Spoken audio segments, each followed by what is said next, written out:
Buenas tardes, bienvenidos al Ateneo de Madrid.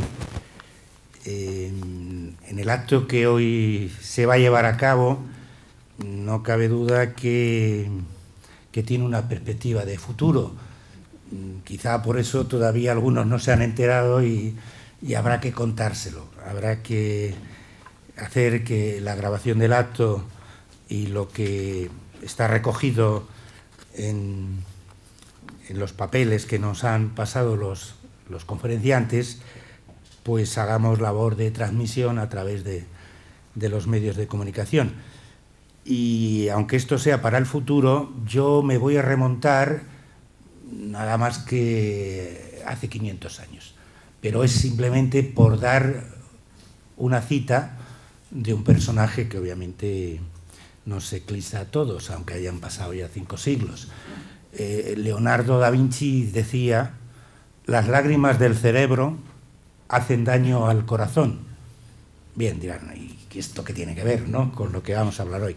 Bueno, pues yo había visto la cita, pero digamos que incardinarla con lo que hoy vamos a hacer, pues sí que tiene una explicación.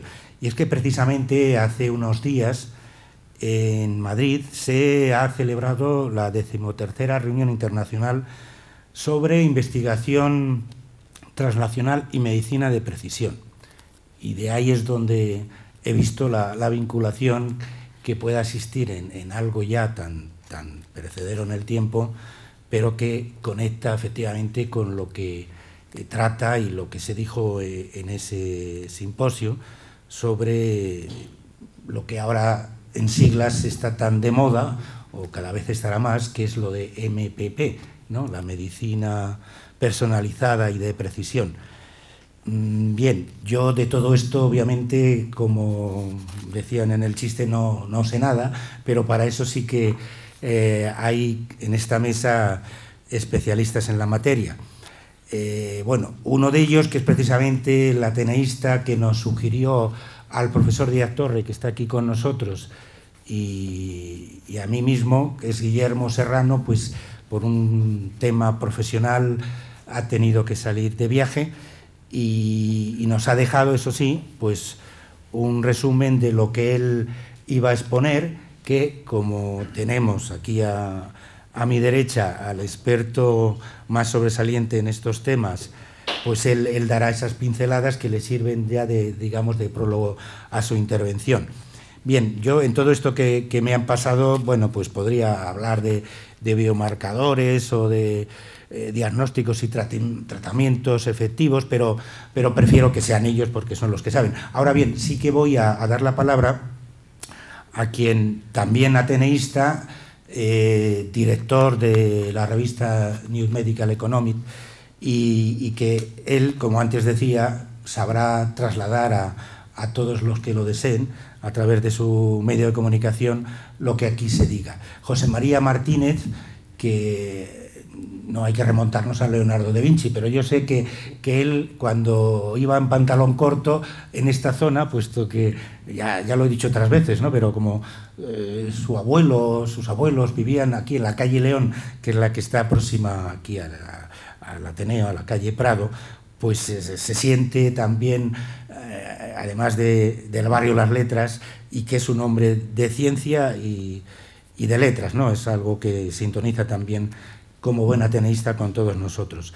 Él va a hacer las presentaciones y además, pues como conoce el tema sobradamente, pues ya conducirá también el coloquio, y eso ya al final del acto, para los que quieran, obviamente, saber más o preguntar sobre lo que aquí se exponga en esta tarde. Así pues, yo voy a dar la palabra a José María Martínez, que él conducirá el acto que hoy nos reúne. Cuando quieras, José María. Bien. Buenas tardes. Esto se oye mal, ¿no? Creo que no, solo se oye este. Vale. Para no sabía. No, grabación. Vale, pues buenas tardes de nuevo. Ahora que ya no solo me oigo yo, sino que espero que me oigáis también vosotros. Evidentemente, el comentario que has hecho anecdótico es cierto. Mis abuelos vivían justo en la casa de ahí enfrente, donde está el hotel ahora, y he pasado pues gran parte de mi infancia por estos barrios. He nacido en Atocha, soy madrileño y salvo un pequeño margen de tiempo que estuve viviendo en Alicante, donde conocía gente que yo trabajaba muy bien en temas de genómica en aquella época. Pues no era la época de Leonardo da Vinci, era posterior. Pues la verdad es que me siento muy a gusto en esta casa y estoy feliz cada vez que Daniel me invita, puede venir, evidentemente. Yo no soy un experto en genómica, evidentemente, llevo toda mi vida trabajando en el mundo de la sanidad y he hecho de casi todo. He trabajado en industria farmacéutica durante al menos 20 años y después he trabajado dirigiendo clínicas, gestionando, que realmente es mi mundo y a lo que me dedico. La revista New Medical Economy es una consecuencia de este mundo de gestión en el que me muevo y dentro de eso pues estaba muy satisfecho de colaborar aquí en este acto y en todo lo que podamos hacerlo y de darle difusión, que seguro que tiene bastante, porque estamos llegando cada vez que sale un número y salen 2 veces al mes a 18.000 personas. 18.000 personas del sector de estas que se les llaman, a mí no me gusta utilizar palabras en inglés, evidentemente, la gente llama influencers, pues bueno, influenciadores o con un cierto peso en este mundo, vamos a llamarlo así. Bueno, yo voy a hacer solamente una pequeña introducción, porque como las personas que estamos aquí somos poquitos, pero tampoco sé lo que saben mucho del tema, lo que saben poco y demás, pues por lo menos para igualarnos un poquito todos en la introducción, porque luego el verdadero experto es Enrique, que se nos va a dar la conferencia magistral y posteriormente pues el debate con la pregunta que queráis hacer y que podamos aprender todos de su riqueza y de su conocimiento. Dentro de esto, evidentemente, no podemos negar que las ciencias biomédicas, lo que es la investigación, se ha desarrollado tremendamente en las últimas décadas y que una gran parte de esta investigación biomédica, de este avance, se debe sin duda a la genómica, tanto que se le ha llamado muchas veces en los últimos tiempos que estamos en la era de la genómica. No sé si es demasiado amplio el tema, pero realmente es una denominación acertada. Hay asuntos tan unidos, como estaba comentando Daniel, como la medicina personalizada o la farmacogenómica, que están empezando a ser una auténtica realidad, ya lo son una realidad. Pero ¿qué es la genómica y qué es el genoma? La genómica es un campo interdisciplinario de la ciencia dentro del campo de la biología molecular. Un genoma es un conjunto completo de ADN dentro de una sola célula de un organismo. Y como tal, la genómica, no pasa nada, se enfoca en la estructura, función, evolución y mapeo de los genomas.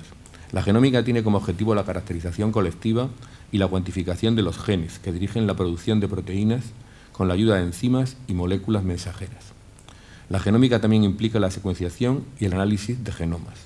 En contraste con la genética, que se refiere al estudio de los genes individuales y sus roles en la herencia, la genómica utiliza la secuenciación del ADN de alto rendimiento y la bioinformática para ensamblar y analizar la función y la estructura de genomas completos. A diferencia también de la genética clásica, que a partir de un fenotipo busca sus propios genes responsables, la genómica tiene como objetivo predecir la función de los genes a partir de su secuencia o de sus interacciones con otros genes. Así, la genómica tiene un enfoque distinto para responder preguntas biológicas cuando se compara con otras ramas de la biología más tradicionales. En lugar de un enfoque reduccionista, más comúnmente usado en otras ramas como son la biología molecular o la bioquímica, la genómica trata estos problemas de manera global. Los estudios genómicos se caracterizan por su interdisciplinariedad, debido a que el gran número de datos que se generan en ellos requiere combinar tanto conocimientos biológicos como estadísticos e informáticos. Por otra parte, los estudios en genómica utilizan también diversas estrategias para analizar preguntas en biología. Con este enfoque, primero se observa el comportamiento global de muchos genes en un organismo y eventualmente se llega a conclusiones más particulares que conciernen solo algunos de ellos. La genómica es de gran importancia en la investigación de enfermedades genéticas en humanos, enfermedades cardiovasculares, asma, cáncer, etc., que son producidas por distintos genes, pero también por la presión ambiental y las interacciones entre ambos conceptos, la presión ambiental y los propios genes. En cuanto a la respuesta a fármacos, evidentemente el medicamento perfecto sería aquel que, siendo efectivo contra una enfermedad, no produjera efectos secundarios. Esto no se ajusta a la realidad realmente, en la que un mismo fármaco puede causar efectos totalmente diferentes en dos individuos. El objetivo de la farmacogenómica, entonces, es el de entender la variabilidad de unos pacientes a otros del medicamento e intentar definir el tratamiento que mejor se ajuste a cada individuo. En un corto espacio de tiempo, estas técnicas se han demostrado viables en una gran variedad de células y organismos, demostrando que se pueden introducir cambios en la secuencia del ADN y corrigen defectos genéticos en animales vivos. Ello se ha realizado en ratones con enfermedades metabólicas del hígado, con técnicas que permiten introducir cambios en el ADN de células madre embrionarias pluripotentes, que luego pueden ser cultivadas para producir células específicas que presenten dicha modificación genética, como puede ser cardiomiocitos o neuronas. En fin, no voy a hablar mucho más a nivel realmente técnico. Yo creo que lo mejor es que demos la palabra al ponente principal. Yo tengo después una serie de preguntas para tratar de enriquecer el diálogo que vosotros provocáis. Si lo provocáis vosotros, yo me callo y no digo ninguna, pero vamos, espero que lo hagamos entre todos. Enrique Samper, pues, es licenciado con honores en Biología y Genética Molecular de Plantas por el Michigan State University en Estados Unidos, Master of Science en Biotecnología Vegetal por la Universidad de Londres y doctor summa cum laude en Biología Molecular por el estudio del papel de la telomerasa y proteínas de reparación del ADN en el cáncer y envejecimiento por la Universidad Autónoma de Madrid y además con una gran directora de tesis como fue María Blasco. Es María Blasco, no fue, es María Blasco. En aquel momento fue tu directora de tesis, pero sigue viviendo gracias a Dios. Realizó estancias predoctorales investigando en biología del desarrollo en distintos lugares, tiene una formación anglosajona, yo creo que muy sólida y muy consistente, lo cual realmente también enriquece su carrera. Me vas a perdonar que no lo lea todo, porque realmente es, bueno, este es el resumido. Si tú me hablas el grande, imagino que sería espantoso de leer, porque es demasiado, me dedicaría solamente a leer el currículum.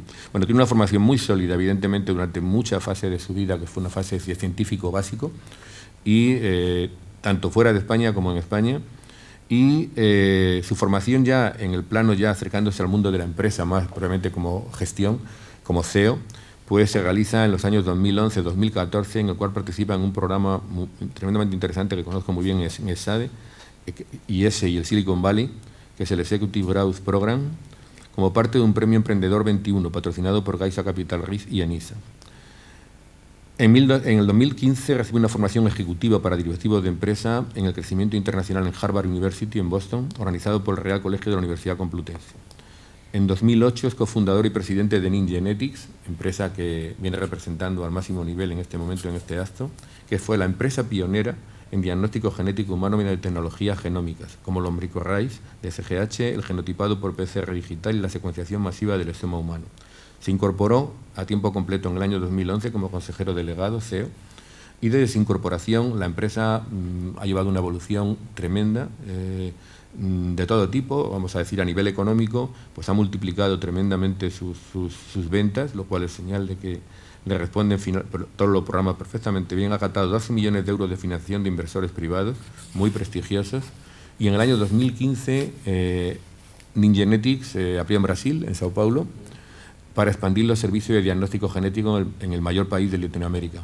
En el año 2017 a lanzar una nueva rama de la empresa, que es GoGood Genetics, no lo sé si lo he pronunciado bien, pero dedicada al estudio de la genómica de la nutrición mediante la determinación de los single nucleotide polymerase y genotipos, y los requisitos nutricionales personalizados para optimizar la salud y la prevención del envejecimiento. Cuando quieras, por favor. Muchas gracias. Muchísimas gracias. Espera un momentito, y así esto se oye mejor. Yo no sé si hace falta porque somos realmente muy pocos, bueno, para la grabación. Muchísimas gracias por la invitación, Daniel y José María. Para mí es un honor hablar en esta casa tan ilustre, que dentro de muy poquito tiempo va a cumplir su segundo centenario de vida y donde han pasado muchísimos personajes muy ilustres, con lo cual para mí es un privilegio el poder debatir con ustedes sobre la genética, la genómica y el impacto que va a tener esto en la medicina y en la economía. Yo entiendo que esto creo que puede ser de interés para todos ustedes. De hecho, me gustaría preguntarles de qué campos vienen para poder adecuar un poquito mejor la charla y que digan su nombre, si es posible. Jesús, Vengo de la rama comercial, soy director de varias empresas, pero vengo por mi hija. ¿Ok? Sí, muy bien. Está en Cornell, es titular de un laboratorio de investigación. Y se llama ahora. Muy bien. A ver por dónde va la cosa. Estupendo, muchas gracias. Unas palabras de dónde vienen, sobre todo su formación o su profesión. ¿Sí? Francisco. Yo vengo de una rama totalmente distinta, ¿sí? De la ingeniería técnica. Ok, muy bien. he trabajado en las telecomunicaciones y... Fenomenal, gracias. Soy ajeno, pero por la curiosidad, por saber temas, en fin, de otras ramas que... Muy bien, ¿usted? Director de Historia de la Ciencia e Historia Contemporánea en la Universidad de Alcalá. Y es el historiador del Ateneo, o sea que nos tomará nota. Encantado de tenerle aquí con nosotros. Sí. Encarnación, porque me interesa el tema. Muy bien, estupendo. Miguel. Bueno, yo soy director de Recursos Humanos y Comunicación Corporativa de NIM Genetics y vengo aquí porque se aprende más. Sofía. Yo soy farmacéutica y doctora en biología molecular, trabajo en Genetics en desarrollo de negocio. ¿Usted? Yo me llamo Isabel, soy ingeniero, aunque luego hice el doctorado en farmacología y ahora soy postdoc. Muy bien. Bueno, yo soy Serafina Alonso y soy farmacéutica, presidenta de la sección de farmacia. Muy bien. Hola, me llamo Sergio y yo trabajo en cosas de estructuras de proteínas y me interesa el tema de la genómica. Fantástico. Bueno, yo me llamo Ana, en realidad soy de letra, de derecho, pero el tema de la genética me llama mucho la atención desde hace poco. Muy bien. Una tertulia robótica. Claro, por eso preguntaba, para poder calibrar mejor el mensaje. Las primeras diapositivas que voy a comentar no son mías, son de Guillermo Serrano, que es una persona conocida por nosotros y muy querida, que es economista. Entonces, la primera parte de la presentación tiene que ver con la economía y con la esperanza de vida. Entonces, en este gráfico pueden ver los diferentes países, la esperanza de vida que había en los puntos de aquí abajo.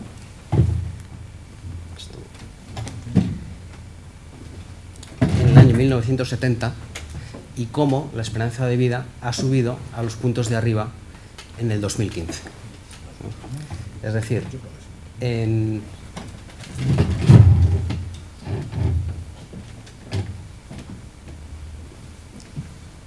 45 años,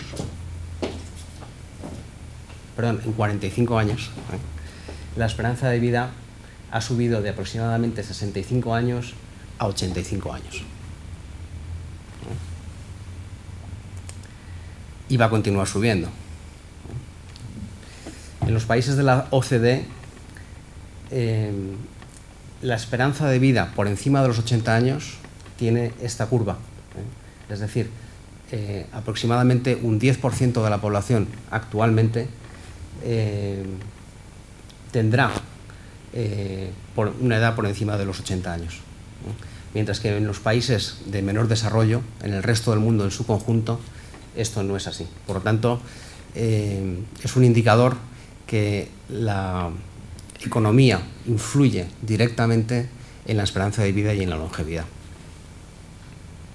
Por cierto, si hay alguna pregunta, estoy encantado de poderla intentar responder durante la charla. No esperen a que se concluya la charla, porque a mí me gustaría que esto fuera un debate abierto y, a ser posible, enriquecedor para todos.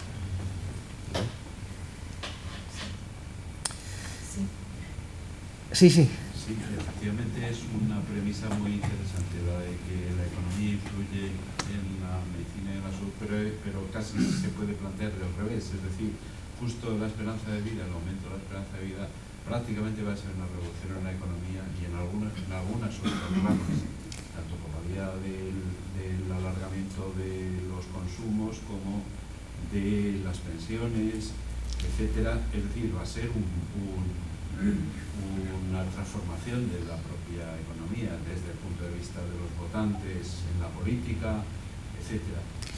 Casi se podría incluso contemplar desde las dos. No, absolutamente, no puedo estar más de acuerdo. La esperanza de vida y la longevidad lo va a transformar todo, pero eso es una transformación que yo creo que parte de la mejora tecnológica de la medicina, pero va a afectar a todas las áreas de la vida, incluida, por supuesto, la economía. Sí. En la OCDE, la media de gasto por salud per cápita es de aproximadamente 3.800 o 4.000 euros, dependiendo de qué país estemos hablando. Hay una gran dispersión, en Suiza son 8.000, 9.000, 10.000 euros y en España son unos 2.500. Pero está creciendo. De hecho, en países latinoamericanos la inflación médica está subiendo por encima del 15% anual. Y esto va a ser un problema, como comentaremos después. En esta diapositiva se correlaciona lo que es la esperanza de vida con el incremento per cápita en gastos de salud. Por eso digo que hay una correlación bastante directa, con un factor de correlación, un R cuadrado bastante amplio, por encima del 0,5.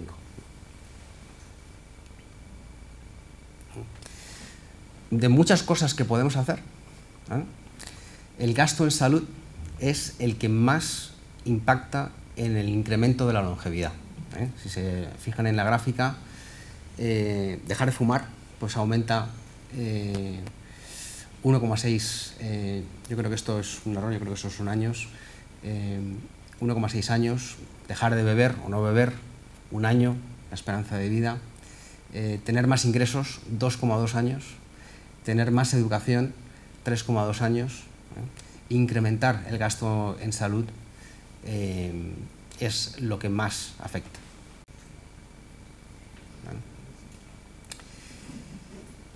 Y aquí se ve exactamente lo mismo. Hay muchos factores, hay muchas cosas que podemos hacer, pero desde luego la inversión en medicina es la que más aumenta la vida.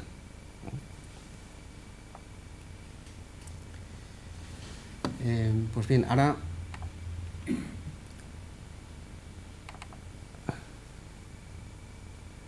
voy a pasarles a comentar esto mismo, pero desde otro punto de vista. Yo creo que estamos en una auténtica revolución. Esto es una fotografía de principios de siglo, donde en esta feria ven que está llena de coches, está lleno de mujeres, enfermeras, pero todo el mundo va en coche. Esto es 1918. Y esta es una foto parecida de 1903, donde hay un único coche, ahí no se ve muy bien, pero hay un único coche de combustión y todos los demás coches están tirados por caballos. Hay una diferencia temporal de 15 años y hay un cambio de paradigma absolutamente completo. Esto es lo que yo llamo una revolución, que es un cambio de paradigma completo durante una época que al final de esa época todo el mundo está utilizando otra cosa. Es lo que yo llamo disruptivo. Se rompe lo anterior para crear una cosa nueva y mejor. Y esto tiene que ver con las revoluciones exponenciales. Los humanos no estamos bien acostumbrados a pensar en exponencial, estamos acostumbrados a pensar en lineal.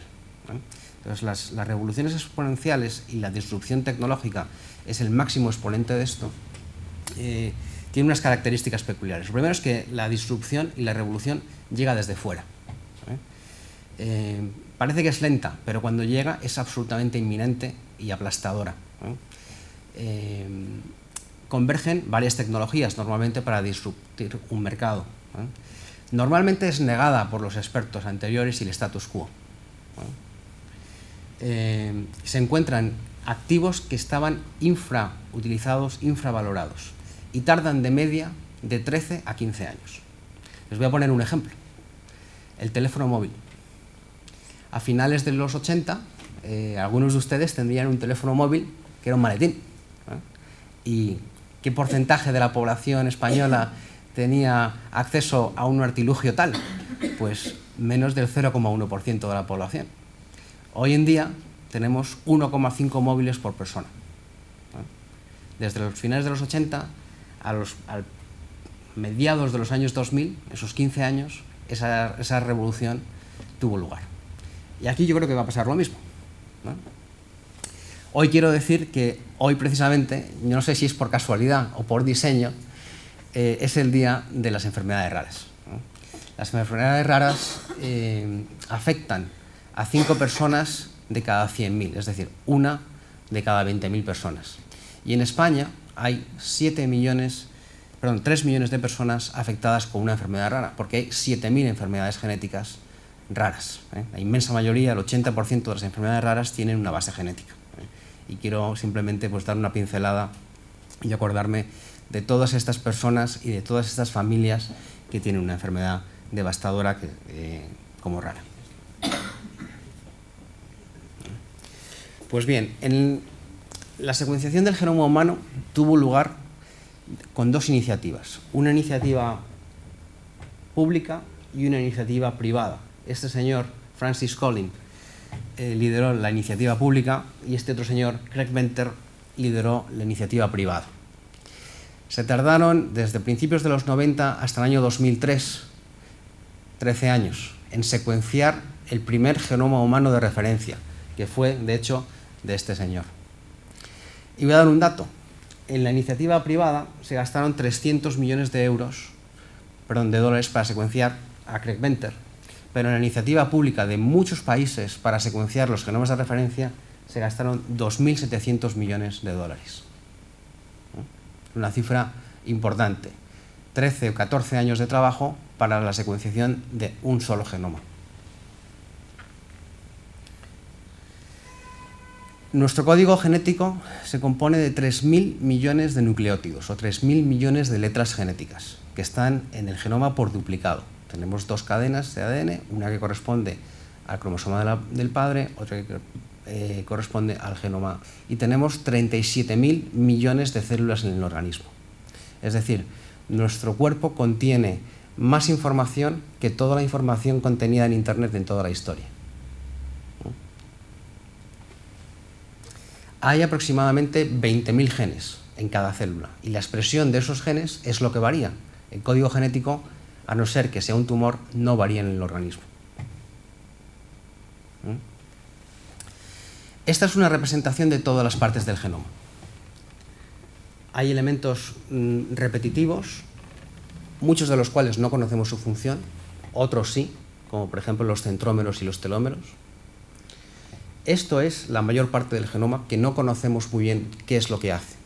Sabemos que tiene funciones estructurales, es decir, de regulación de los genes que se expresan, pero no conocemos en detalle su función. Ahí hay contenidos virus de hace decenas de miles de años en nuestros genomas, hay contenidos, secuencias repetitivas que tienen una importancia bastante grande en la regulación del genoma completo. Sin embargo, solo un 2% de los genes codifican proteínas, y eso es lo que llamamos el exoma. Esos son los genes que están implicados en las funciones metabólicas de la célula, que codifican todas las proteínas. Y este 2% del genoma, que se llama el exoma, contiene las mutaciones que causan el 85% de las enfermedades genéticas. Entonces, como ven, hay una parte codificante del genoma y una parte no codificante del genoma, pero muy, muy compleja. Todavía falta mucho por investigar de la parte que no codifica proteína, que no codifica ese RNA mensajero que luego hace proteína o enzima. No sé si saben que cada una de nuestras células recibe entre 10.000 y 100.000 mutaciones diarias. Esto es una barbaridad de mutaciones que si no tuviéramos sistemas de reparación de esas mutaciones no habríamos evolucionado más allá probablemente ni siquiera de una bacteria. No existiríamos, ¿no? Esas mutaciones vienen de diferentes fuentes. Vienen del metabolismo en sí, del hecho de estar vivos, de generar especies reactivas de oxígeno en el proceso de la fosforilación oxidativa de las mitocondrias. Vienen de fuentes exógenas, como puede ser la luz ultravioleta, la radiación cósmica, fumar, la polución ambiental. El hecho de estar expuestos al medio ambiente genera un montón de radicales libres que dañen el ADN, causan mutaciones. Tenemos que saber que las células están recibiendo esos impactos desde el primer momento. Además, cuando una célula tiene que dividirse, tiene que duplicar su genoma. En el proceso de esa división celular también hay errores que causan mutaciones que normalmente son letales, que son reparadas por los sistemas de reparación. Aquí les pongo un ejemplo. Esta es una señora que con 8 años pues, tenía un fenotipo normal, con 21 también, pero ya ven que con 36 años pues tiene, si lo ven, es que aquí, disculparme, no se ve muy bien la pantalla, pues ya pinta de una señora bastante envejecida, con 36 años y con 56 una anciana al final de su vida. Esto es porque tiene una sola mutación en una de las muchas proteínas que repara el ADN, y tiene un síndrome que se llama el síndrome de Werner, que es una enfermedad rara. Simplemente para mostrarles la importancia de la reparación de esas mutaciones que están sufriendo los genomas continuamente. Poco frecuente, es rara, ¿no? Es una enfermedad rara, Entonces, se tiende a denominar poco frecuente, sí. Diferente también. Entonces, este tipo de proteínas que reparan el genoma, que hay miles de proteínas que reparan el genoma en diferentes pathways, en diferentes vías metabólicas, cuando están mutadas pasa una de dos cosas: o dan una característica de un envejecimiento acelerado, o dan un incremento de la tasa de cáncer en sus pacientes. Suele ser una cosa o la otra, pero hay enfermedades que tienen las dos. Entonces, empezábamos la charla hablando de economía y de la extensión de la longevidad. Pues bien, durante muchos años estuve investigando cómo funcionan los mecanismos que regulan el envejecimiento. Y resulta que estos mecanismos están conservados desde organismos muy ancestrales como el gusano, Carnaritis elegans o C. elegans, la mosca y los ratones. De nosotros a los ratones, créanme que hay bastante poca diferencia, ¿no?, en el genoma. Y en general, los mecanismos que están involucrados en alargar o recortar la vida tienen que ver con el eje de la insulina. El eje de la insulina provoca aguas abajo en los sistemas de señalización celular estrés oxidativo. De ahí que el azúcar sea un compuesto bastante tóxico y bastante pro envejecimiento. Hay otra parte del genoma que es fundamental para el envejecimiento, que es una parte que se llama el telómero. Son estos puntitos al final de los cromosomas, aquí no se ve muy bien, pero están pintados en rojo. Eso es DNA estructural al final del cromosoma, que lo que hace es proteger, poner un tapón a ese cromosoma para que ese cromosoma no se rompa, no se fusione y no cree ciclos de lo que se llama inestabilidad genética. Con María Blasco hicimos un ratón que no tenía ese gen, y ese ratón sobrevivió durante 6 generaciones, pero tenía un fenotipo de envejecimiento muy acelerado. Además, pudimos demostrar que cuando los telómeros son más cortos en esos cromosomas, el aceleramiento del envejecimiento es mayor. Por tanto, hay mutaciones que causan enfermedades y que causan envejecimiento, y enfermedades asociadas al envejecimiento debido a esas mutaciones, como el cáncer, que es una enfermedad genética derivada de las mutaciones, y también hay componentes estructurales que son fundamentales para determinar el envejecimiento humano. Desde que somos un embrión, esta es la punta de un alfiler, y ahí hay un embrión humano. Desde que tenemos ese tamaño hasta que tenemos el tamaño actual, nuestras células han hecho aproximadamente 60 a 80 divisiones celulares. Y durante esas divisiones celulares, los telómeros se van acortando. Esto se describió por primera vez en los años 60 por un científico norteamericano que se llama Leonard Hayflick, que poniendo células en cultivo demostró que las células no podían dividirse más. Llevaba un momento, un límite, que por lo que fuera, que por supuesto en aquel entonces no se conocía, las células ya no se podían dividir. No sé si se aprecia en esta foto células jóvenes de células viejas. Las células viejas tienen una morfología muy distinta, tienen un citoplasma, que es lo que contiene el interior de la célula, mucho más grande, un núcleo más grande, y ya no se dividen, por eso se llaman senescentes. In vitro, esas células pueden dividirse desde una célula joven a una célula muy vieja durante 50 veces, pero no más. Y eso está determinado por el estrés y está determinado por los telómeros. Pues bien, yo creo que estamos en una revolución, y esta es una revolución exponencial. Por eso las primeras diapositivas de la charla tenían que ver con aquello. Esto es la reducción del coste de la secuenciación de un genoma humano. En el año 2001 costaba $100 millones secuenciar una persona. En el año 2013 costaba $1.000 secuenciar una persona. Tengan en cuenta que esta escala económica de aquí no es lineal, es exponencial. Y si comparan esta curva de evolución con la curva de evolución de la informática, ven que la evolución de la genética y de la secuenciación es muchísimo mayor, varios órdenes de magnitud mayor que la evolución de la informática, que como ustedes saben va muy muy deprisa.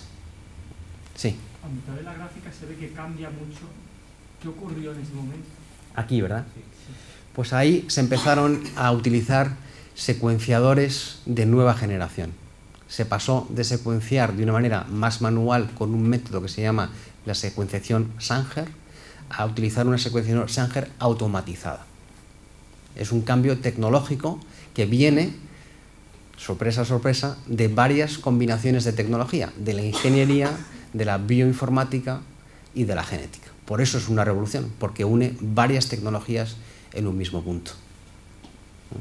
Y aquí hay otro cambio, y ahí está otro cambio tecnológico de la incorporación de secuenciadores de nueva generación.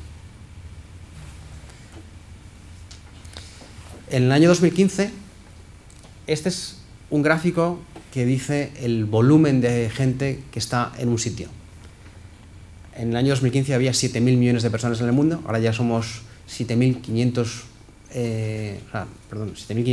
mil millones de personas, 7,5 billones americanos.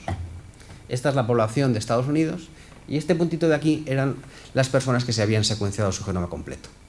Como ven, aunque solo lleguemos a secuenciar las personas del mundo de la OCDE, estamos muy, muy al principio de este cambio tecnológico.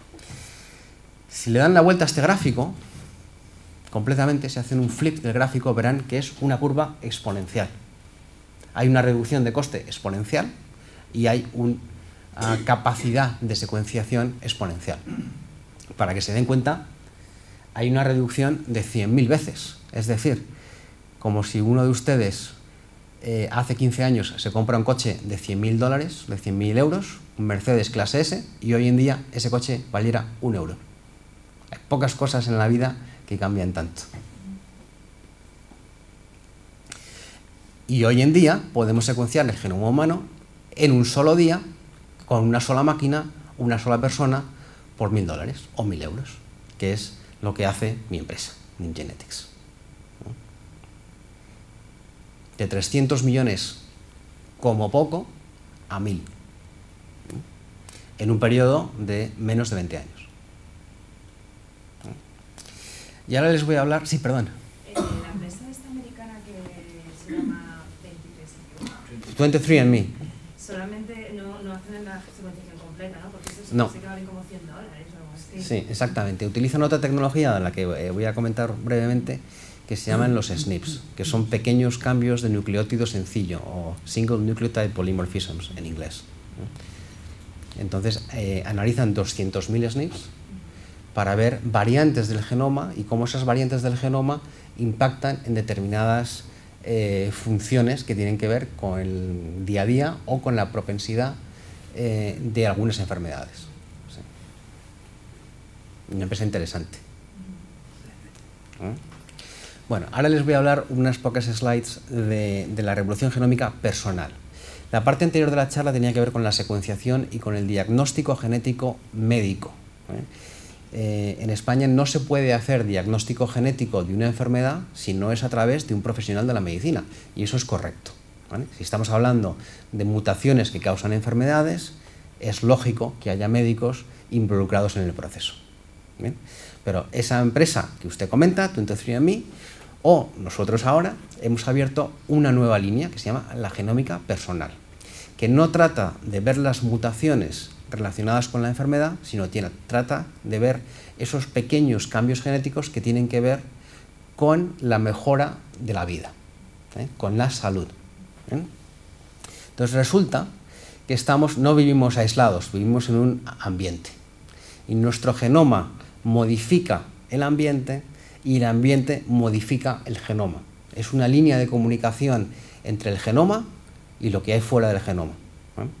Y en particular, nosotros también estamos dedicados a ver cómo los nutrientes modifican esa interacción entre la química y el genoma. Eso lo llamamos genómica personal, en concreto nutrigenómica. Comer determinadas cosas altera la expresión génica y, por otra parte, nuestros genomas funcionan de una manera que codifican unas proteínas relacionadas con la absorción de determinados nutrientes. No todos somos iguales. Y esto se estudia con por ejemplo, es una variante de un chip que utiliza NIM Genetics para mirar la eficiencia de determinadas proteínas, en este caso 96 proteínas, relacionadas con la nutrigenética. Entonces, esas pequeñas variaciones hacen que esas proteínas, esas enzimas, funcionen mejor o peor. Y esas enzimas determinan la absorción de un determinado nutriente, cómo ese nutriente se metaboliza en una célula, cómo se descompone en una célula y cómo se excreta. Por ejemplo, os voy a poner un primer ejemplo, que es el tema de las vitaminas. ¿Cuántos de ustedes toman vitaminas? Bueno, no está mal, más o menos un tercio.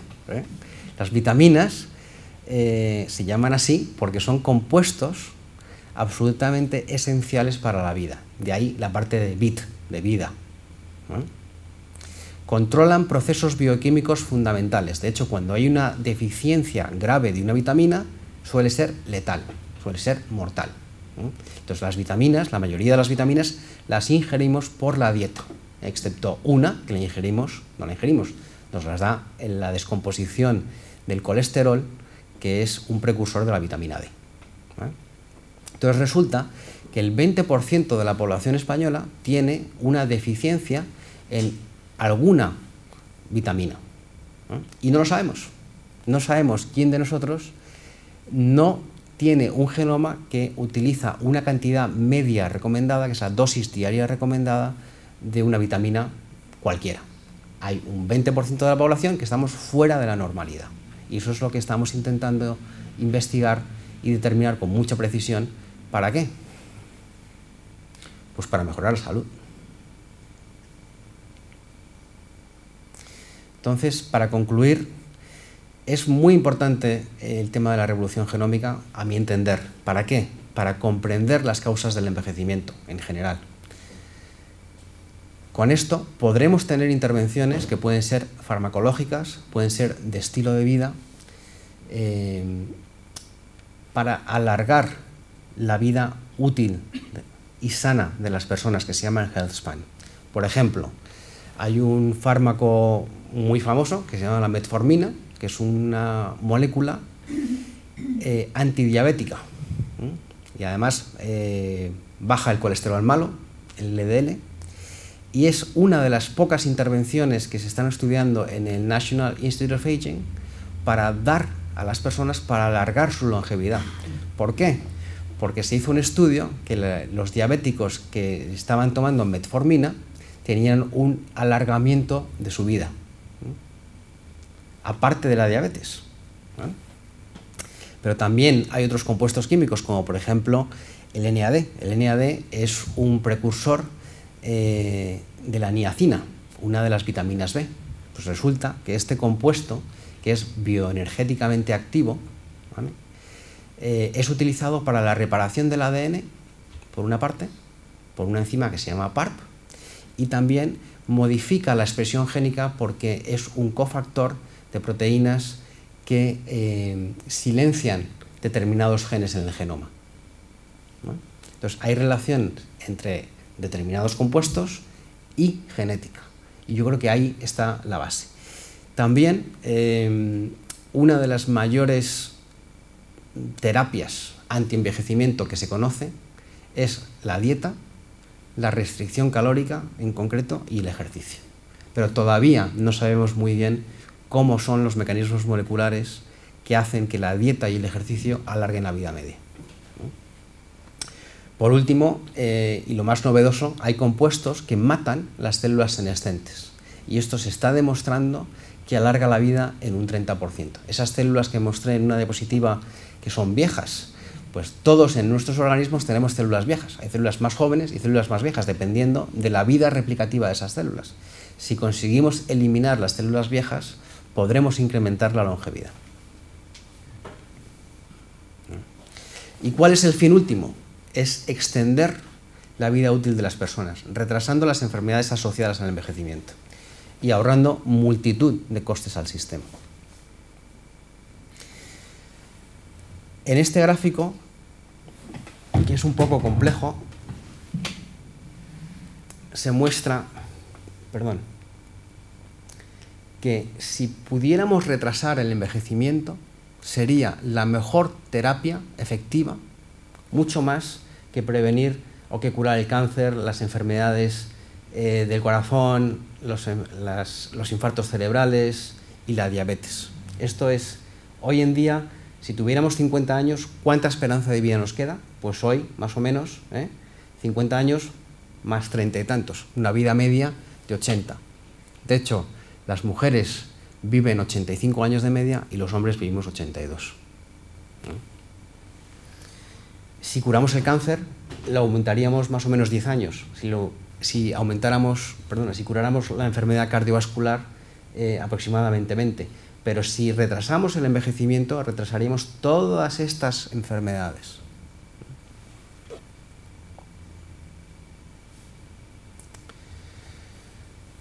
¿Cuántos años dirían que tiene este cuerpo? ¿Cuánto? 35. Muy bien. Pues este John tiene 67.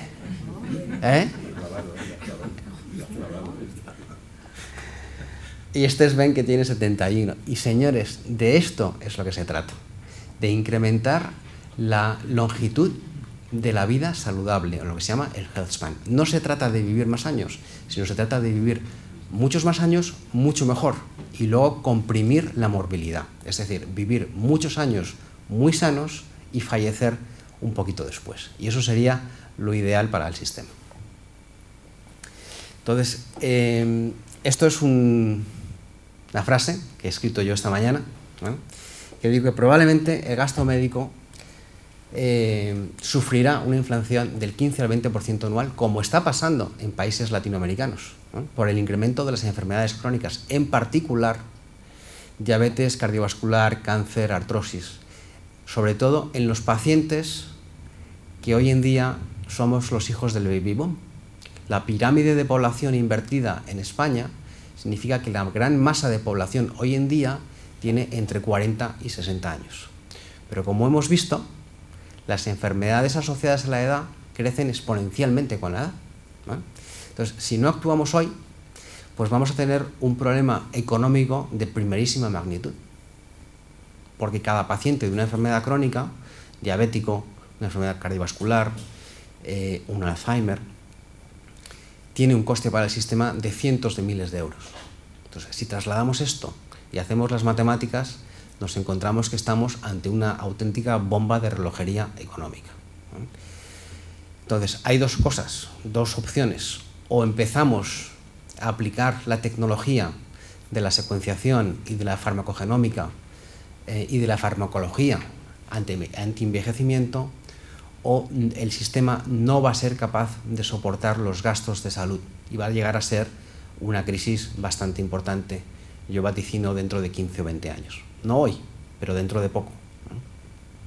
O bien, si no hacemos nada, resultará que los gobiernos y los sistemas de salud no podrán dar la calidad de asistencia médica de hoy a todo el mundo.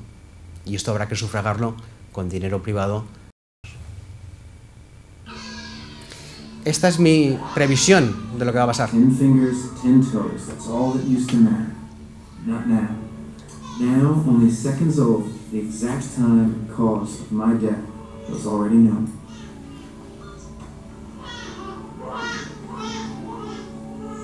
Neurological condition, 60% probability. Manic depression, 42% probability. Attention deficit disorder, 89% probability. Heart disorder,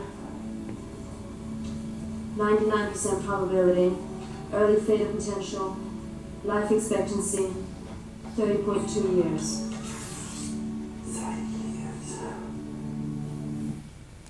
Bien, esto es un fragmento... ¿La única, perdón, que no lo he entendido? ¿O hay alguien? No, yo se lo explico. Esto es un fragmento de una película de ciencia ficción de 1997 que se llama Gattaca.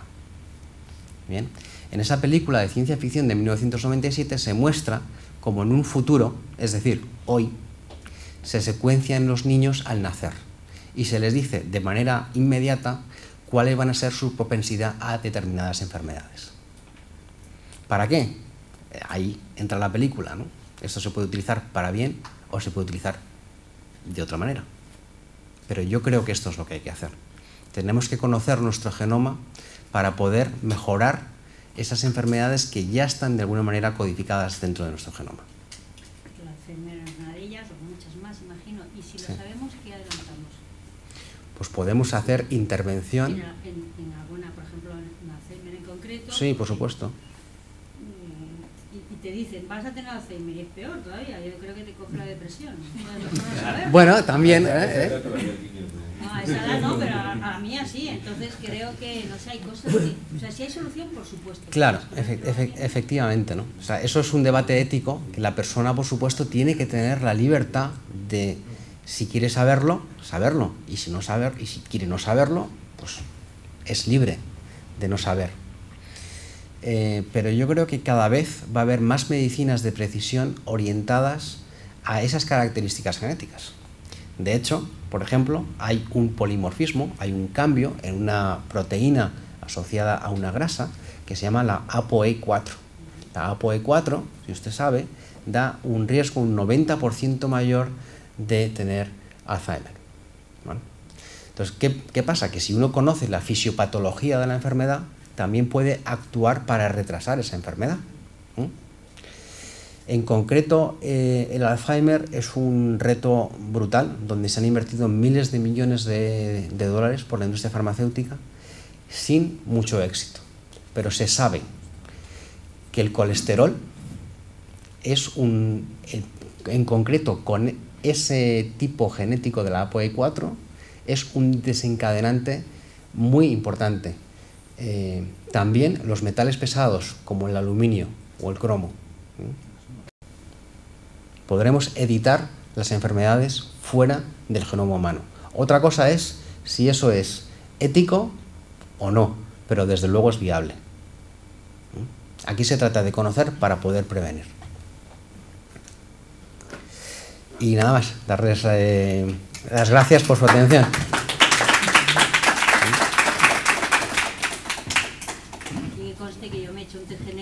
Para que te diga la edad biológica, o sea, me arriesgo a que me haya muchos más años. ¿Se han medido usted los telómeros?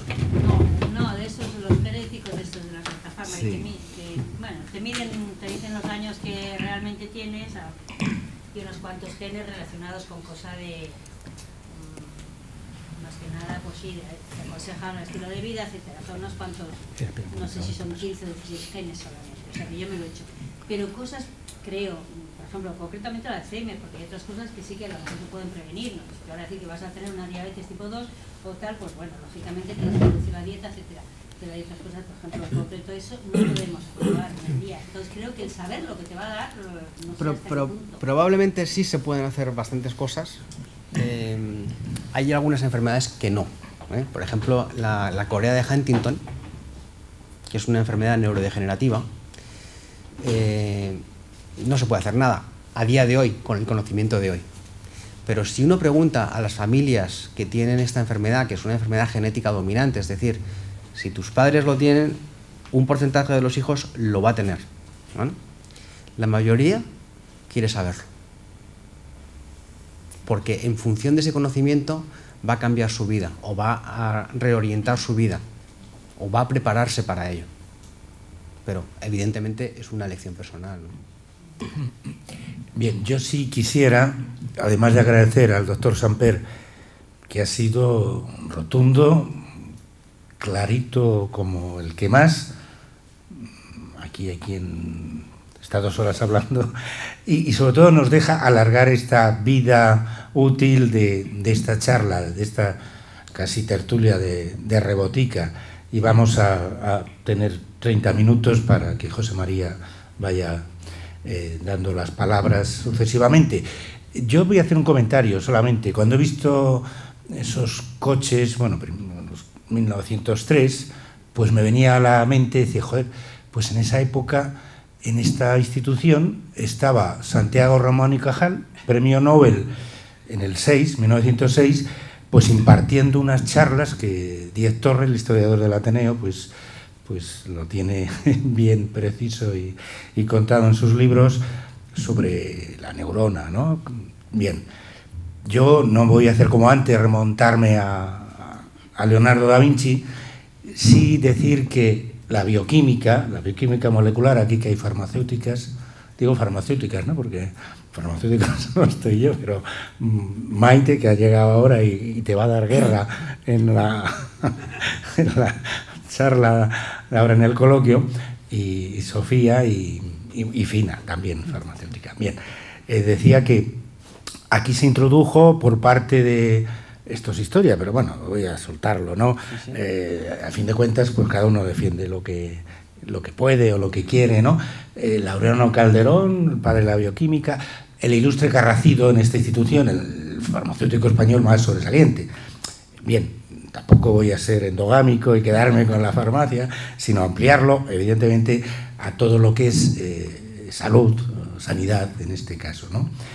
Y bueno, y de Cajal ahora, como tú bien decías, cuando hablabas de los cortes ahí de ese, quizá, no sé, ojalá, ¿no? También alicantino, como María Blasco. Bueno, antes me dijiste que, y te he enviado, me parece, unas cosas que hemos preparado en el Ateneo, Margarita Salas, ¿no? Otra personaje heredera de Ochoa, también ateneísta y premio Nobel. Bueno, pues a ver si el siguiente es español, se llame Francis Mójica o se llame Enrique Samper o cualquier otro investigador. Bueno, no vamos a ser tampoco tan... Mójica tiene papeletas. Tienes papeletas, ¿no? Bien, pues quiero decir con ello, hay que apoyar la investigación, hay que darnos a conocer, aunque no sepamos lo que nos espera, pero ya le paso la palabra, que tiene ahí unas cuantas preguntas, a José María. A ver, si queremos que esto luego lo podamos contar a nuestros nietos, pues te dejo el micro. Vamos a ver, Enrique, yo creo que has mostrado evidentemente ampliamente los beneficios que tiene la genómica para las personas, los que tiene y los que puede tener en el futuro. A mí me gustaría profundizar un poco más en la parte ética. Estoy seguro que la segunda parte de la película, la que no se pone, va por este lado, evidentemente, ¿no? Yo no sé si con la genómica puede pasar lo que en su día, por ejemplo, que fue por los años 70 o por ahí, que el tema de la reproducción con fecundación in vivo, por ejemplo, se paró la investigación por parte de mucho gobierno, etcétera, etcétera, que ello no era ético, y hoy en día nadie concibe que eso sea no ético, porque todo el mundo lo está haciendo, gran parte de la población. ¿Podrá llegar eso con la genómica? Porque en este momento sí tiene barreras éticas importantes. Bien. Yo soy el neurotransmisor.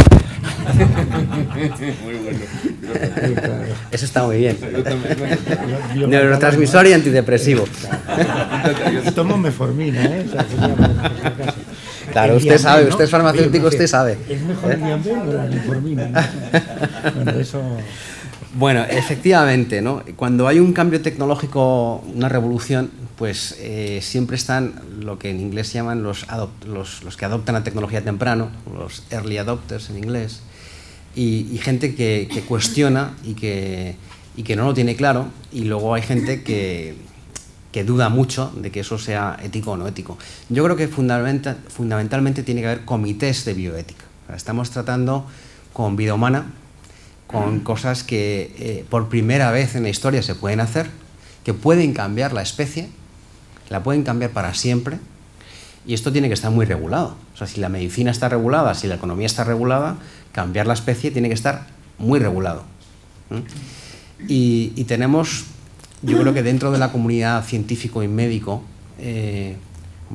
mejor dicho, hay un consenso de lo que en los países de la OCDE se puede hacer y no se puede hacer. Otra cosa es que haga Corea del Sur o Arabia Saudí. Ahí no lo vamos a poder controlar, ¿no? Por ejemplo, el tema de la edición genética con CRISPR-Cas9, el país más avanzado del mundo es China. Y todos sabemos que China tiene una regulación diferente, ¿no?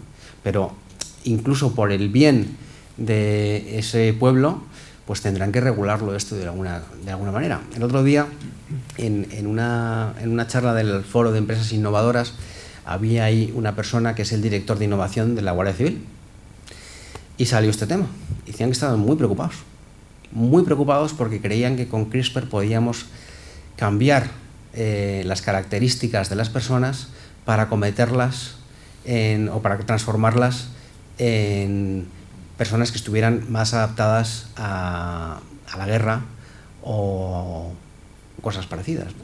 Como decía Einstein cuando descubrió que se podía hacer la bomba atómica en la época de Oppenheimer con el proyecto Manhattan, decía: yo no quiero formar parte de esto. ¿Por qué? Porque no sé, la tecnología es ni buena ni mala, pero el uso que le demos de ella, sí. Y esto va a ser igual. Tu turno. Esto no debía ser un turno entre tú y yo, ¿eh? Sí. Por favor, preguntar, ¿queréis alguna? Por favor. Sí, hay dos. Sí, quería preguntar una cosa referida a... Yo por seguir con la pregunta que hacía aquí, si el colesterol... Estaba... Perdona. Eso te iba a decir, perdona. Sí. La había pedido delante, sí, perdona. De todas maneras, en cualquier momento la podría haber preguntado. Es relacionada con el tratamiento del cáncer y el posible retraso en la dosificación o la estandarización de esta medicina personalizada o esta genómica personalizada. Hace muy poco salió en el periódico la línea de investigación de un equipo que estaba trabajando en el cáncer en el clínico de Barcelona, me parece que era. Sí, en el clínico fue así. Y hablaba de que en el tratamiento del cáncer había, mejor dicho, las posibilidades de contrarrestar y de hacer tratamientos personalizados. Había una incertidumbre que venía de... Hablaban de 1 kilo de seres vivos dentro del organismo, 1 kilo, que posiblemente sea esa parte oscura o que tiene relación con esa parte oscura del genoma en la que se conoce poco, como bien habías dicho. Es decir, hay posibles códigos ahí en esa parte oscura que están en relación a las bacterias, los virus, etcétera, que tenemos almacenados y viviendo simplemente ahí, que allí en el clínico la evaluaron en 1 kilo. Y había otra fuente de incertidumbre que provenía del enmascaramiento que tienen las células cancerígenas, del enmascaramiento de los códigos. Es decir, una célula enmascara, una célula tumoral, enmascara muchas partes de la codificación que quizá tiene relación con esa parte oscura, y eso igual interfiere, o esa es la pregunta, ¿en qué medida interfiere o no en los tratamientos personalizados que pueden hacerse para potenciar la esperanza de vida o retrasar ese tipo de acciones? Pues me alegro que haga esta pregunta, porque hay 37.000 millones de células humanas y hay el mismo número de bacterias en el cuerpo. Y resulta que las bacterias, que son mucho más listas que los humanos, porque se dividen mucho más deprisa, tienen muchos más ciclos de evolución, tienen un metabolismo secundario muy, muy rico. Entonces generan compuestos que todavía no alcanzamos a conocer cuáles son los efectos en el organismo. Lo que está claro es que esto se llama el microbioma, son todas las especies de microorganismos que tenemos contenidos en el cuerpo, principalmente en el colon, ¿vale? Pero esto afecta seguro de sobremanera a la interacción entre la medicina y el organismo. Es el órgano, el metagenoma, perdón, o sea, todas las bacterias, ¿no? El microbioma, el metagenoma, todas las bacterias que tenemos en el cuerpo es el órgano más activo, metabólicamente hablando, que tenemos. Incluso más activo que el cerebro, que es el segundo órgano. Pero en esa información hablaban de que esa parte viva, sí, había una parte muy beneficiosa que eso es, ayudaba al metabolismo, etcétera, pero había otra que era desconocida o muy incierta. Sí, es desconocida porque hay miles de especies bacterianas y de levaduras y de hongos dentro del metagenoma o el microbioma que tenemos en el organismo. Entonces, lo que pasa es que no se pueden cultivar, ¿no? Uno hace un cultivo de heces, con perdón, y entonces solo las especies que están adaptadas a crecer en un determinado ambiente fuera de su ambiente natural, pues es un pequeño porcentaje. Entonces, todavía no se sabe de ciencia cierta cuáles son todas las especies de esa microbiota, de esos microorganismos, y la manera de solucionarlo esto es secuenciando, es leyendo el código genético de todas esas bacterias, todos esos hongos y todos esos microorganismos que hay contenidos ahí. Y encontrar un patrón de referencia, porque también está claro en estudios de esta microbiota que los pacientes que tienen cáncer tienen unos microbios diferentes en el intestino a los que no lo tienen. Y la quimioterapia afecta muchísimo a esa microbiota, y la microbiota afecta a la sensibilidad o la efectividad de la quimioterapia. Pero todavía estamos en la edad de piedra de entender las bacterias que tenemos dentro. Pero es verdad. Por favor. Sí.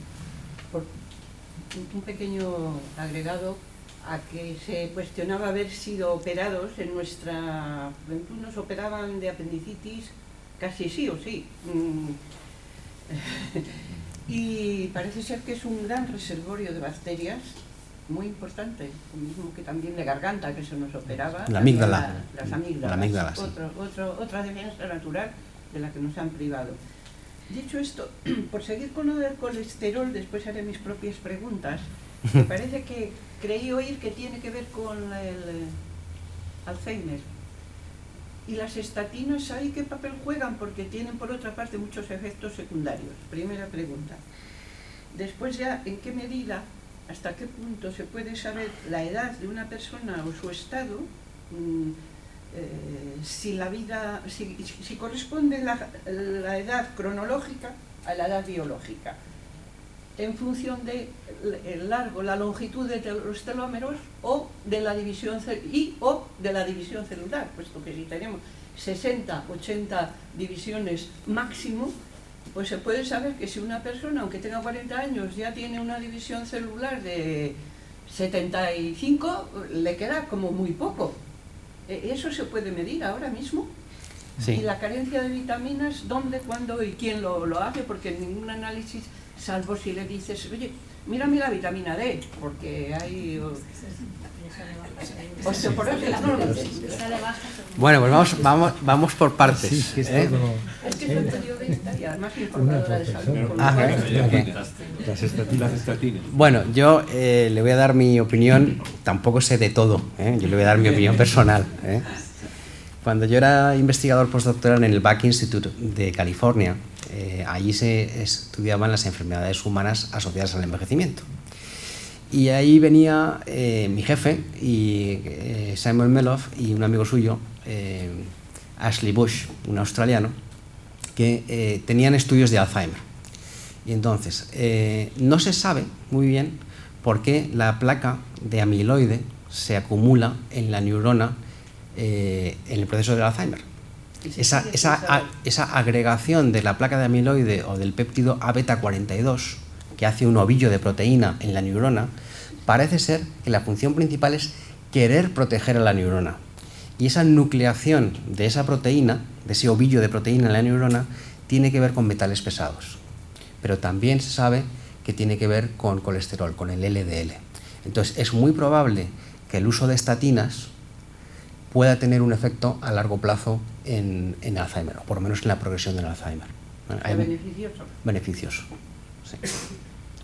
Bueno, las vitaminas...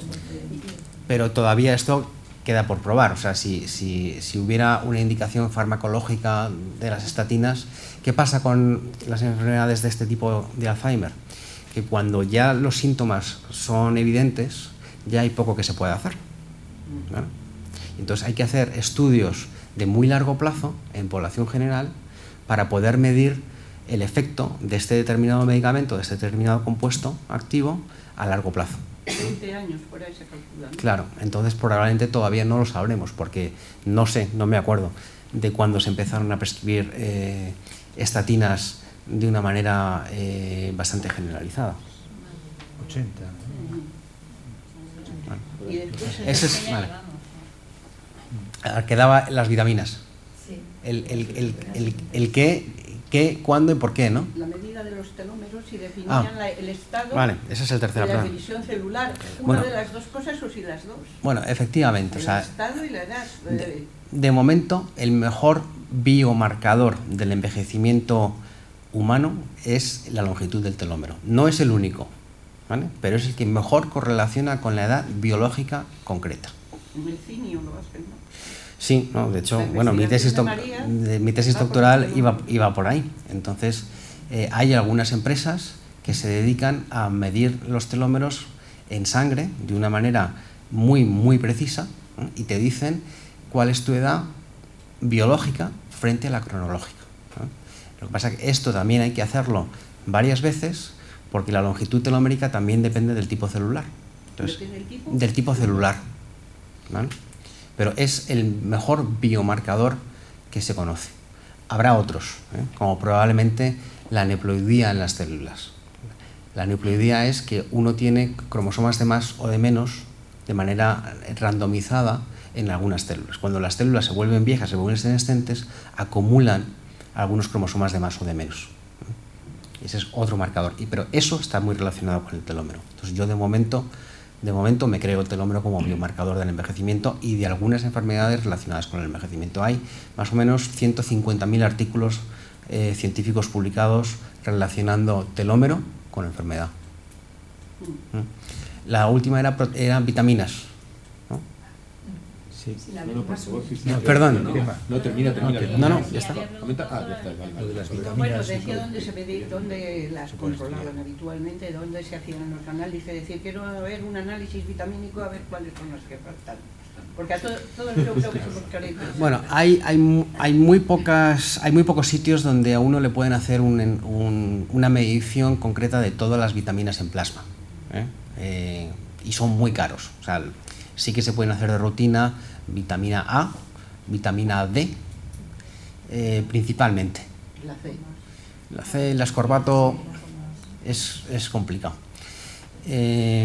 Entonces no hay una manera muy fácil. Yo, por lo que sé, que lo estuvimos mirando, más o menos cuesta unos 300 € la determinación de vitaminas que no son las típicas, por vitamina. O sea, se puede hacer, ¿no? Entonces, ¿qué hemos hecho nosotros en concreto? Pues estudiar los genes relacionados con esas vitaminas, que eso sí se sabe, como proxy, como aproximación, para ver qué niveles más o menos orientativos deberíamos tomar. Bien directa. O sea, por los genes ver. Eso es, exacto. Carencias. Sí, posibles insuficiencias. Exactamente. Sí. Yo tengo dos preguntas. La primera es, por lo que he entendido, la mayoría de las enfermedades están producidas por ese 2% del genoma que es el que codifica las proteínas.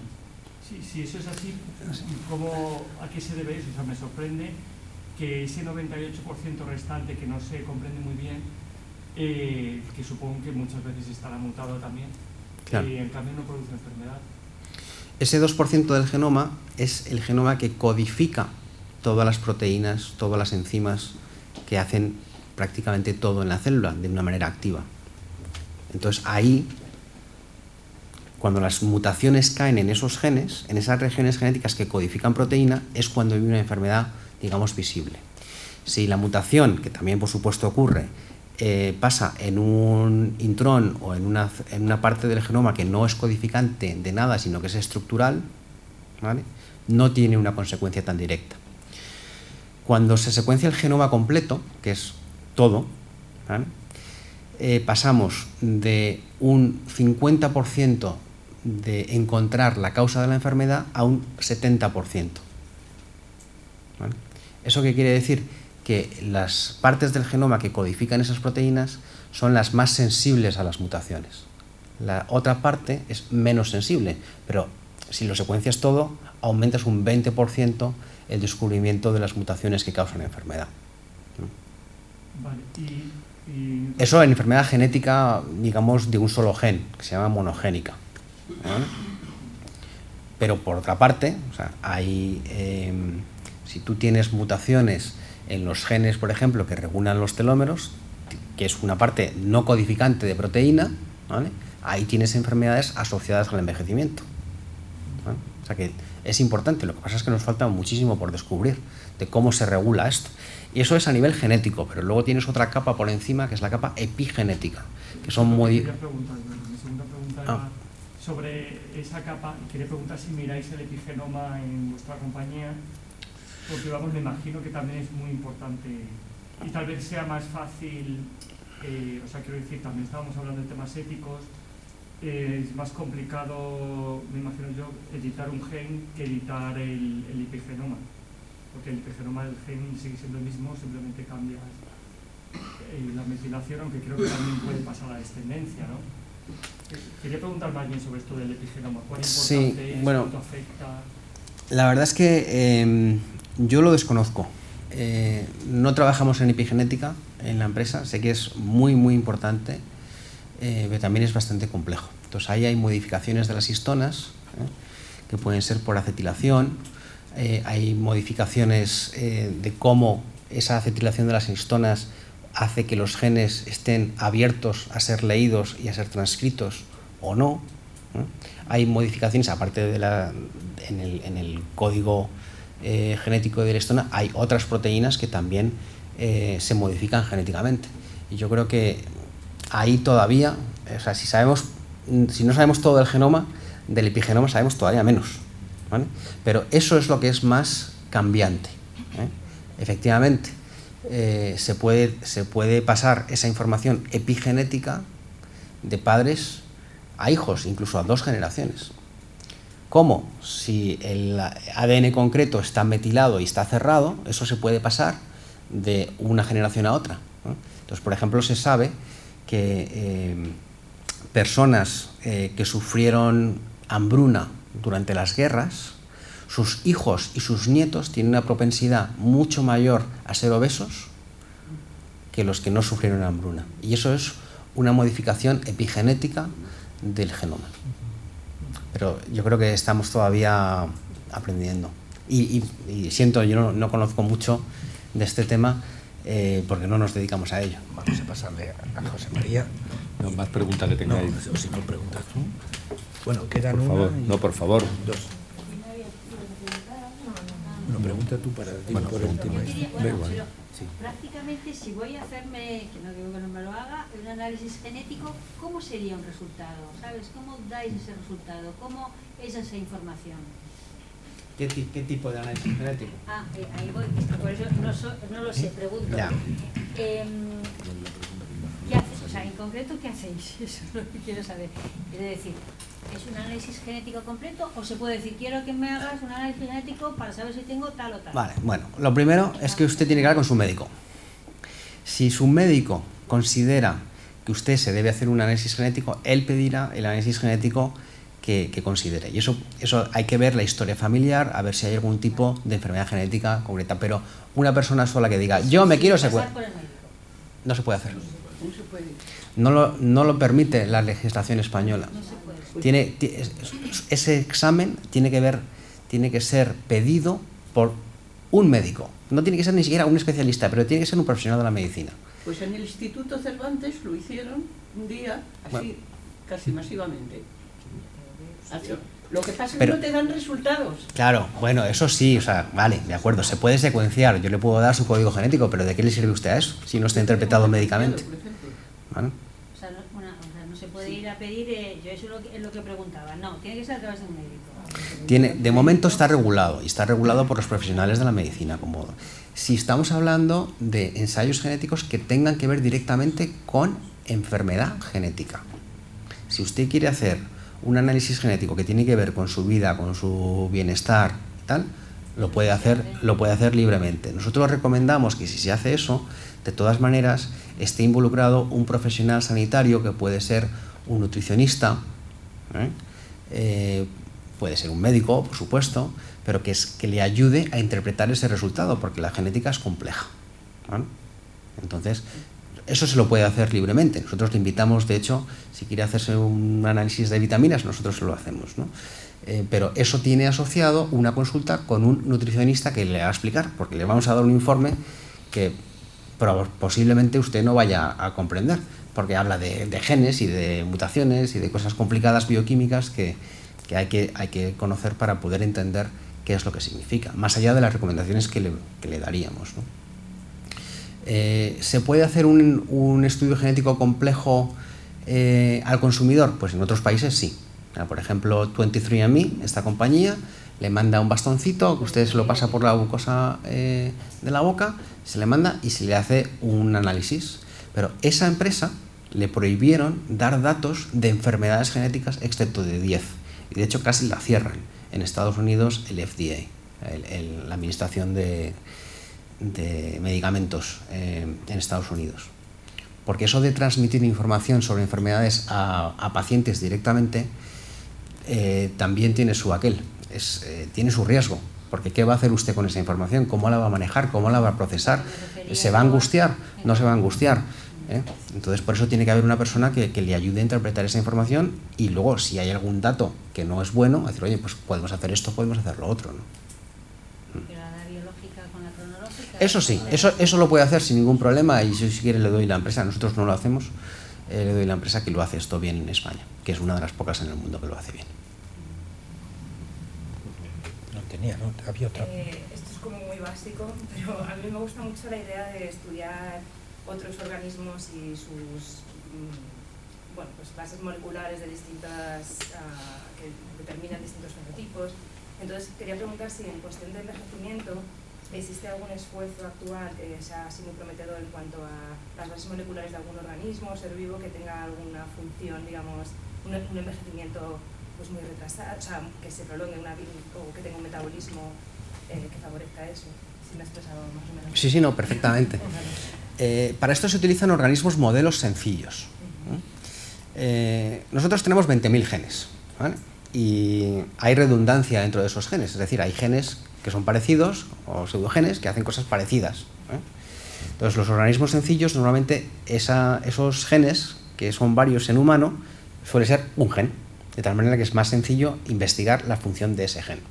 Entonces, ¿cuáles son los organismos donde más se ha investigado el tema del envejecimiento? En dos, en la levadura de la cerveza, ¿vale? Y en el gusano C. elegans. En el gusano C. elegans tiene 959 células en el organismo y se sabe exactamente la función de cada una de esas células, porque se puede hacer ablación celular, se puede cortar una sola célula y ver qué le pasa al bicho, ¿vale? Entonces ahí, cuando yo mostraba la diapositiva que los mecanismos del envejecimiento están conservados durante la evolución, del que más se sabe con creces es del C. elegans, porque mutaciones sencillas se pueden seguir. Entonces, un C. elegans normalito del suelo, que es un gusanito muy pequeñito que vive en el suelo, vive 20 días, ¿no? Cuando uno muta los genes de los receptores de la insulina, ese gusano puede vivir el triple, puedes triplicar la vida media de ese gusano, ¿no? En levadura también se pueden hacer cosas parecidas, ¿no? Hará falta saber cómo podemos trasladar ese conocimiento básico de C. elegans o de levadura a organismos superiores y al humano. Pero yo estoy convencido que si se puede hacer en un gusano, se podrá hacer en un humano, porque no somos tan diferentes, a pesar de las apariencias. De hecho hay muchos humanos que se parecen a gusanos. ¿Cuántos genes se analizan? ¿Cuántos genes en el genoma?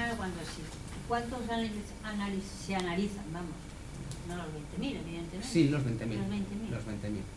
Si uno está buscando una enfermedad que no se sabe dónde está ni cuál es su gen, se analizan los 20.000. Normalmente estos son enfermedades que pasan en niños, ¿vale? Un niño con una enfermedad, distrofia o un retraso mental, no se sabe muy bien la causa, no se sabe bien la patología. Se analizan los 20.000 genes del niño y se filtran por los 20.000 genes de ambos progenitores. Porque todos tenemos miles de mutaciones. Hay que saber si es una mutación patológica o es una mutación benigna. Y por eso se filtran con las mutaciones de los padres ya de base, porque si no sería prácticamente imposible determinar el diagnóstico concreto. O sea, ya estamos en esa revolución tecnológica que ya podemos secuenciarlo todo y de una manera asequible, digamos. ¿Más preguntas?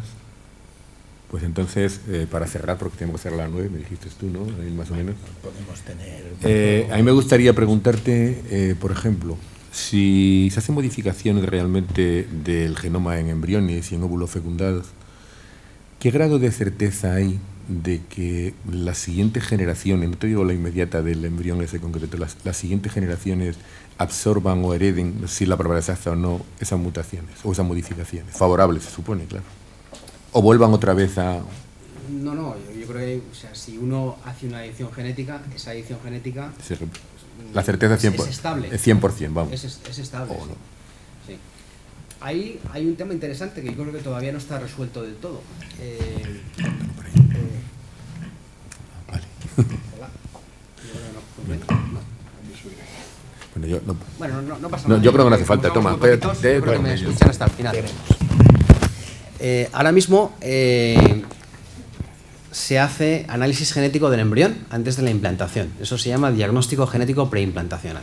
¿Y esto cómo se hace? Pues en un embrión de 3 días se quita una célula de ese embrión, ¿vale? Y se analiza esa célula para ver si tiene una mutación concreta que da una enfermedad, ¿vale? Pues bien, yo creo que todavía no se sabe ciencia cierta cuál es el efecto en la salud a largo plazo en el envejecimiento de un embrión que le has quitado a lo mejor un 10% de su cuerpo. Eso lo veremos, ¿vale? Gran peligro. Bueno, está por demostrar. De momento no hay ninguna indicación de que a esos niños les pase nada, ¿vale? Pero bueno, hay que probarlo. Hay que probarlo porque en esas células, esas células tienen mucha telomerasa, se pueden dividir muchas veces y a lo mejor no pasa nada. Pero bueno, a lo mejor hay compensaciones de una célula con otra para generar todos los órganos y a largo plazo, pues la verdad es que no sabemos. Pero vamos, probablemente no pase nada, ¿no? Y la impresión que me saco yo de que la tecnología, pese al desarrollo brutal que ha tenido, todavía sigue por detrás de las necesidades. ¿Es correcto?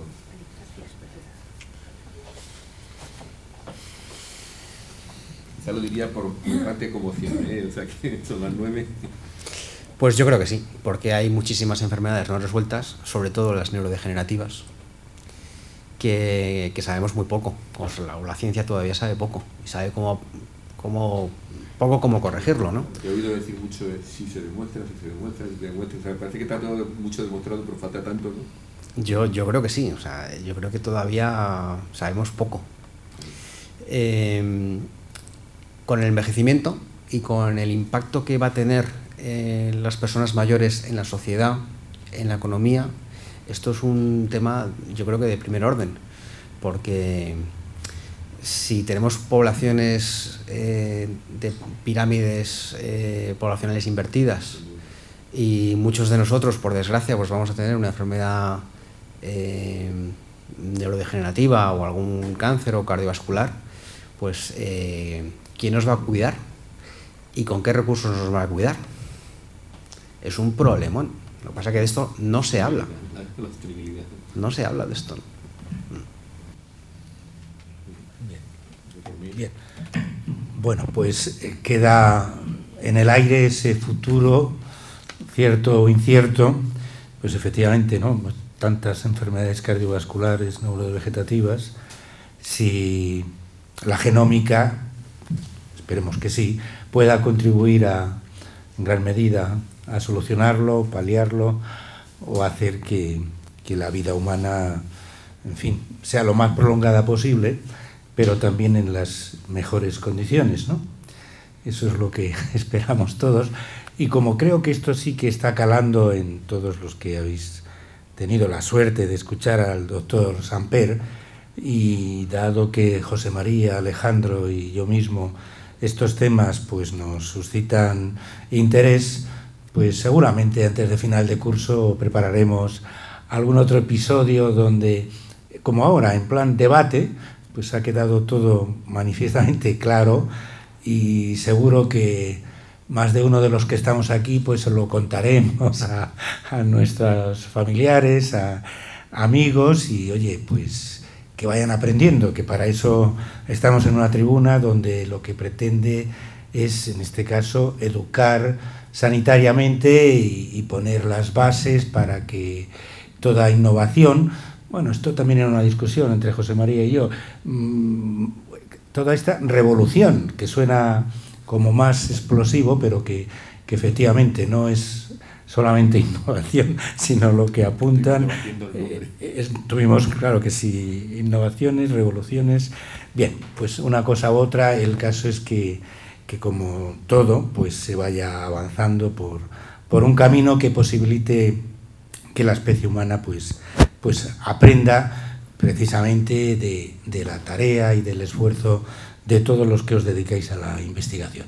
Y con esto ya pues agradecemos vuestra presencia y bueno, nosotros seguiremos como sección el próximo mes con algo que hemos emprendido también hace poco, que es la mujer en la ciencia farmacéutica, ciencia médica, o sea que tendrán noticias nuestras para que sigamos aprendiendo. Muchas gracias a todos por su asistencia. Bueno, pues yo creo que está todo tan claro. Espero que...